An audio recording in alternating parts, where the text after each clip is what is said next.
Hello, folks. This is Professor Scott Norman from Pitt Automotive, and we have another installment of Gorillas in the Midst of the Automotive Industry. Today, we have our 2015 PSU Autotech alumni, Corbin Jones. Corbin, welcome. Hi, Mr. Norman. How's it going? It is going great. Thank you for agreeing to be interviewed by me. Corbin was one of my advisees, so I know him very well, and obviously he was a great student, and so he has a career right now with Mazda, and so I'm kind of excited to talk to him this evening about all of his experiences, 5 years of being out of PSU. And let's start off with just maybe tell the folks where you're from, what high school you went to. Did you have any automotive experience before coming to PSU? Right, yeah. So I actually grew up in Wausau, Wisconsin, and that's what I consider my hometown just because I used to move around with my dad and just with my whole family since he used to work for General Motors. But I went to high school in Carmel, Indiana. So I actually didn't have any automotive experience in high school, and looking back, I really wish I would have had more interest at that point.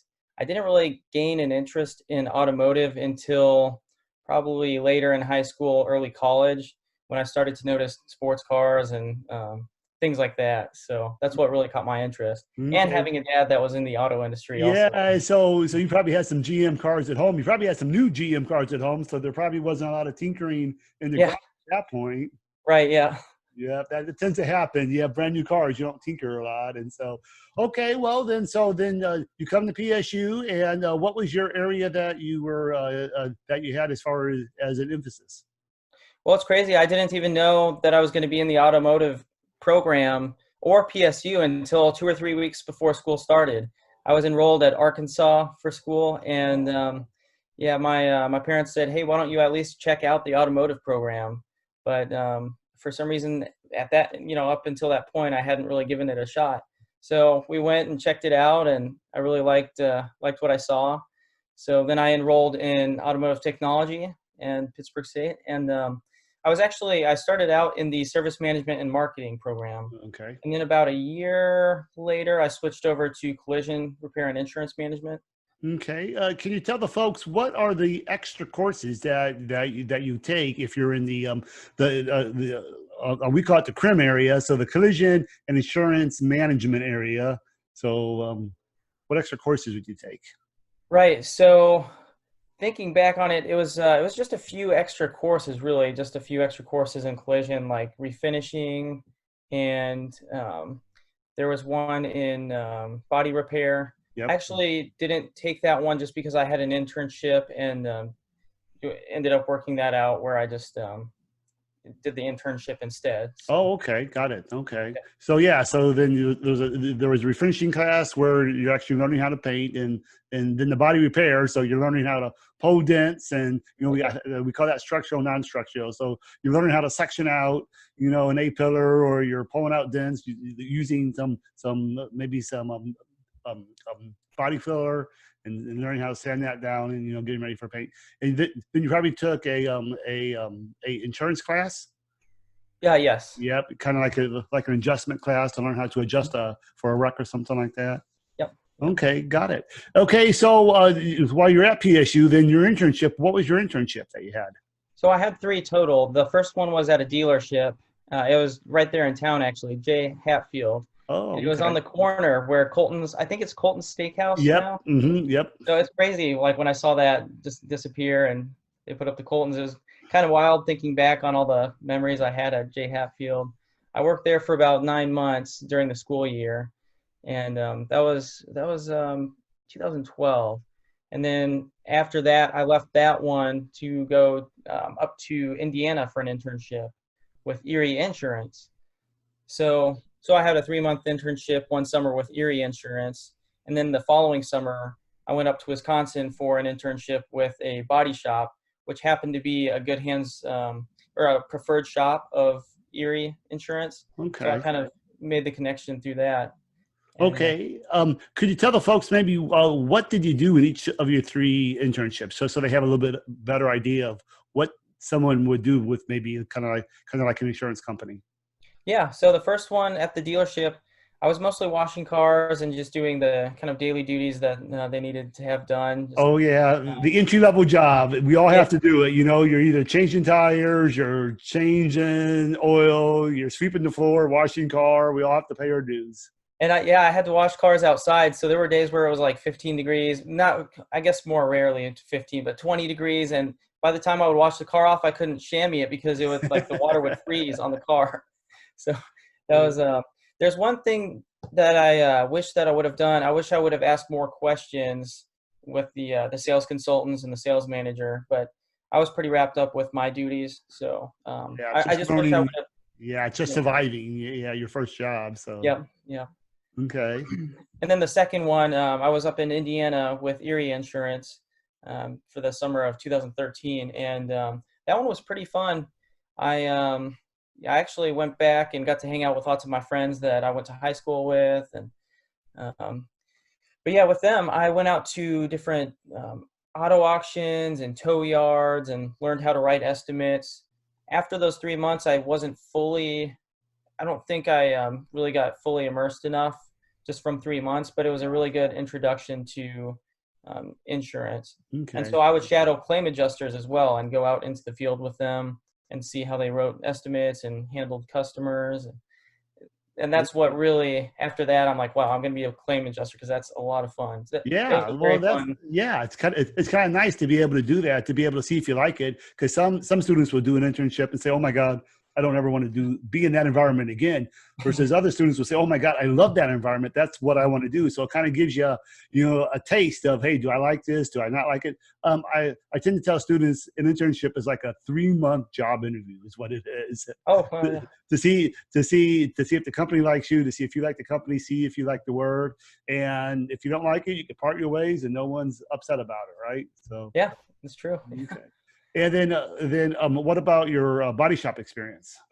Yeah, so the last one, 2014, was my body shop experience up in Wisconsin. And so that's where I really learned how to write estimates a little bit better than I had before.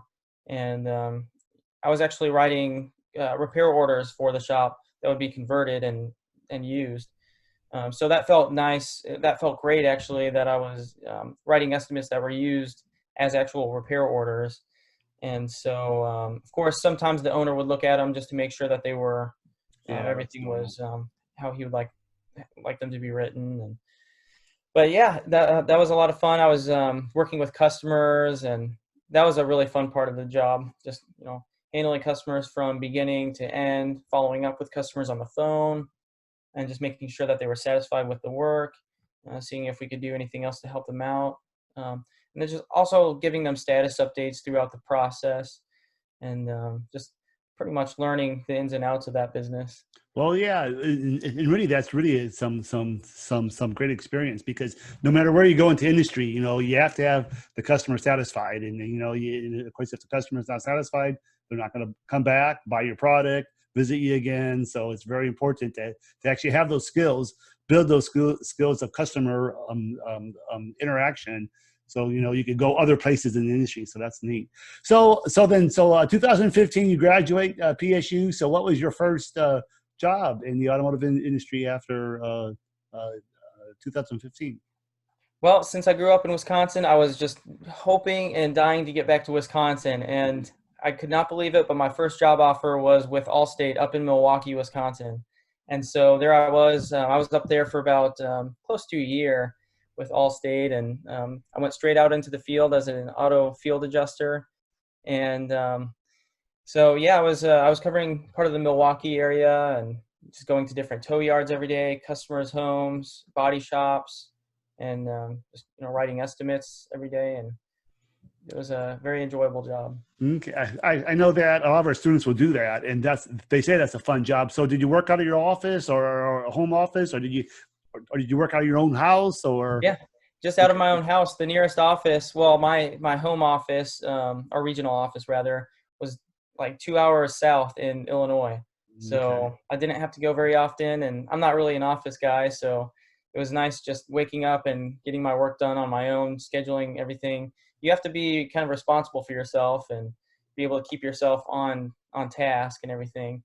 But it was just nice, just leaving from my home every day and getting back home, just driving to different locations and seeing different things out there, and Yeah. just being responsible for my schedule. I think it'd be neat to be able to drive around and meet all the body shops and all the Oh people yeah, out there and kind of build a relationship with all those yeah, people and then you're your own boss, you know, so you decide your schedule when you want to do this, when you want to do that. So yeah, a lot yeah. of You freedom, definitely, that's for sure. So yeah, you definitely build relationships in that job, just like quite a few different ones. But you build relationships with the shops and the parts yards, things like that. So okay, well, neat. yeah. Okay, so then what happened next?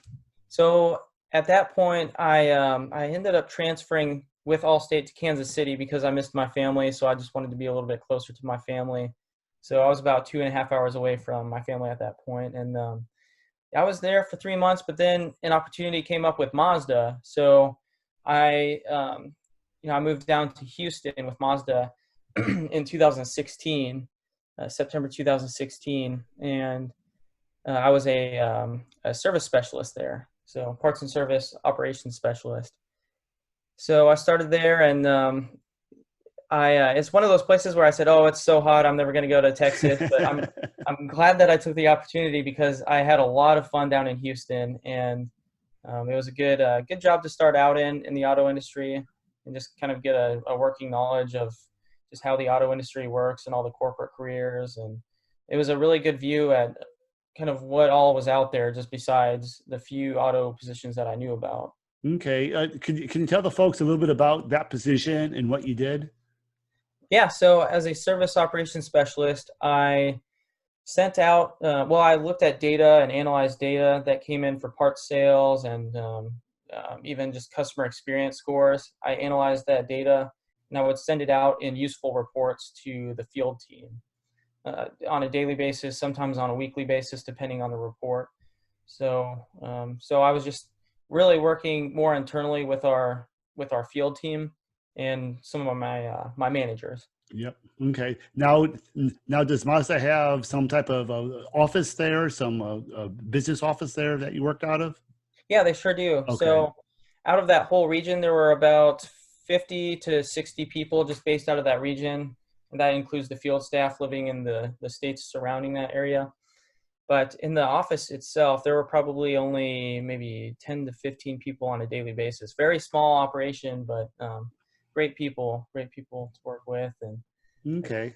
Yeah, enjoyed it. that's pretty typical as far as getting your first entry level job in an automotive manufacturer. They're going to put you maybe out in the field in a business office where you're surrounded by a lot of other people because, again, you don't know anything about the company. You don't know anything about Mazdas, maybe not even the product. So it's nice to be in that office where you could turn around and ask somebody, hey, what's this body style car? Or how do I order lunch, or how do I fill out an expense report, or how do I get my company car or pay for gas? And there's 1,000 questions there. So many of our students will start out like you did in an office, you know, out in the region somewhere, probably doing the lowest level, entry level job that they hire you at. But then at some point, you know, you then move up to the next level. What was the next step for you? Yeah, so after doing that for about almost a year and a half, an opportunity came up with Mazda up in the Northeast region, and it was a position for the phone zone up there. So I was just ready for the next step, and Mm-hmm. since we're a smaller company, there weren't as many opportunities open in my area. So I just wanted to take that next step, and it was a great opportunity for me to move up. And I applied and interviewed for it, and I got the job up there in the Northeast region with Mazda. So I was a district sales manager at that point. So did that for a little while, and then I switched over to the service side, and so I've been on the service side since. So I think I did the sales side for about 8 months, and then service ever since then. Okay. Well, then, can you tell everybody maybe a little bit about your duties as a parts and service district manager versus a sales district manager? Yeah, definitely. So as a parts and service manager, I've been it's interesting because it's changed a lot over the last year and a half. One big thing that we used to do that we have actually given over to that we've shifted over to the office in California, the headquarters, is the warranty. We used to go through and look at all the warranty claims and goodwill claims for all of our dealerships, but now that's just handled centrally in California. So that's one duty that we don't do anymore. And I know that some companies handle that differently, but that's just kind of how we've shifted. But we look at customer retention and see how we can improve customer retention at the dealership level. And right now, a big initiative is trying to get dealerships to embrace some of the technologies out there, because there's great communication platforms for customers where dealerships can communicate with customers through video during some of their repair processes. So that's just an example of some of the initiatives that we really try to help the dealerships with. But customer service, that's something that we look at. We look at their customer service scores and really dig into the numbers and the comments and see, what's something that we consistently see at this dealership where we can improve. And it's all about finding solutions, seeing a problem and finding a solution for the dealership to help them out. Okay. So instead of, diagnosing some type of vehicle, you're diagnosing the actual dealerships themselves. So, right. Yeah. Yeah. So you're kind of learning how the whole entire dealership business operates. Mm-hmm. Yeah. Cool. And then what about the sales side? What was different about, doing parts and service versus doing sales? Yeah, it's pretty different, actually. I mean, it's similar because it's still a district manager role, but it's different because it's a lot more, I guess. Service is more black and white, like here's the processes that like you have to follow and everything. But sales is more about creativity, just due to marketing and things like that. So we really sales puts a really heavy focus on the marketing, digital marketing especially. So that's like a really big focus right now. And I'm guessing that it's probably the same across most auto companies. But, we're looking at marketing and then also lead handling. How are dealerships handling their leads that come in? Are they following up with their customers on time? So, and also we look at inventory, just making sure that dealerships have the right inventory and that, that they have enough inventory. So. Okay. Well, that's cool that, now, at PSU, you took on some business courses, you took, probably dealership management, dealership service management, sales. And so it's kind of nice that you're able to apply some of those automotive business classes to your job. Tell me, what type of vehicle does Mazda give you to drive around in? Yeah. So even when I started as a service specialist, Mazda is very generous with this, but they have like a lease discount program, or pretty much like a lease allowance rather, where they heavily discount the car and then give you a lease allowance. So I was getting a new car at that point maybe every 6 months or so. Wow. That's but now cool. Since I'm out in the field, I drive some of my dealerships. I'm based in New Jersey, and some of my dealerships are up in Maine, some are in West Virginia. So that's a 16-hour spread between those. Oh my! I'm actually going. This used to be the phone zone, but they recently transformed it more to a field zone. Okay. Field district, and so I'm going all around. Yeah, West Virginia, Vermont, Pennsylvania. So I get to see quite a few things. But back to the company car. Right now, I'm putting like 3,000 or 4,000 miles a month on my car, and so I'm getting into a new one every 8,000 miles. Oh, well, that's cool. Like 2 or 3 months. Yeah. So yeah, it's kind of nice, if you're going with some big corporation, they'll give you a company car. Mm-hmm. Typically, they'll pay for your gas and they'll pay for your insurance. That's all just part of the business, and you're driving around, especially if you're driving from dealership to dealership. So how many dealerships do you have that you're working with right now? I have 11 now. I started out with 29 when I first started in this region back in 2018. I had 29, but now it's 11, so I can put a lot more focus on those 11 guys. So everything about that dealership, if it's sales, parts, or service, you're involved in it then at that point. Yes. Yeah, that's kind of cool. It's like you're running a a small company. You have these 11 or whatever the dealerships, and trying to make them profitable. Trying to get them to sell parts, sell cars, and try to make them profitable. Because if those dealerships are profitable, then Mazda is profitable. So Absolutely. excellent. So what's your favorite Mazda vehicle then? The CX-5, and that's what I'm driving right now. Oh, cool. That's I like the nice. CX-9, but it's a little bit too big for the East Coast sometimes, Uh-huh. with all the traffic out there. So the CX-5, I think, is the perfect size out Okay, there. cool. I can, I keep my skis in the back whenever I go to dealerships up in Vermont. Oh Try to man. make it like, yeah, a weekend trip kind of. So Yeah, that's one thing I miss. In my younger days when I was in Salt Lake City, I would ski every weekend. And so nice. I do miss doing that. So Yeah. so let's see. We have our 2021 model year now. So is there anything new coming out for Mazda? What's the new big thing that's coming out? No, not right now. We have Okay. our 2021s coming out in a few months. We still don't have anything on the ground yet for 2021. Okay, got it. Everything was really, we had to shut our factories down for a little bit in March and April due to all the COVID stuff going Mhm. on. Yep, But understand. I think I, we're going I, to start doing. I didn't know if there was something big, like a big model change or something new coming out or anything like that. So, No, no, not okay. yet. A lot of times I get my info from the spy magazines though, because that's where I see it first. That's funny. YouTube or something like that. You're like, oh, wow, Yeah. we're coming out with something new. Yep. Okay, well, let's do one last question. Let's say that you've been very successful from PSU in the last 5 years. Started your career, you launched it. You're doing fantastic. What advice can you give that high school students that's thinking about automotive technology? Maybe they're starting their first semester at PSU next fall. What type of advice can you give? Yeah, talk to all of your teachers. Talk to the Pitt State auto teachers about different opportunities out there, because they all have different experiences with their companies, and they have great things to say about just different experiences out there, and just learn from your teachers. But also take opportunities when you can. Sometimes it's a little bit scary moving out of state for a few months, but I mean, almost never you'll regret it. So. I mean, you might come across some difficulties with trying to move out of state for an internship. You can even find an internship probably in your hometown, but just take opportunities when you can, and never stop learning. Just find areas where you can learn different things, and especially if it involves your future career. Yeah, I know with the automotive industry, it changes every year. New technology, new technology, new technology. So I tell folks, if you don't like change, this is a bad Yeah, industry to be in because it yeah, changes all the time.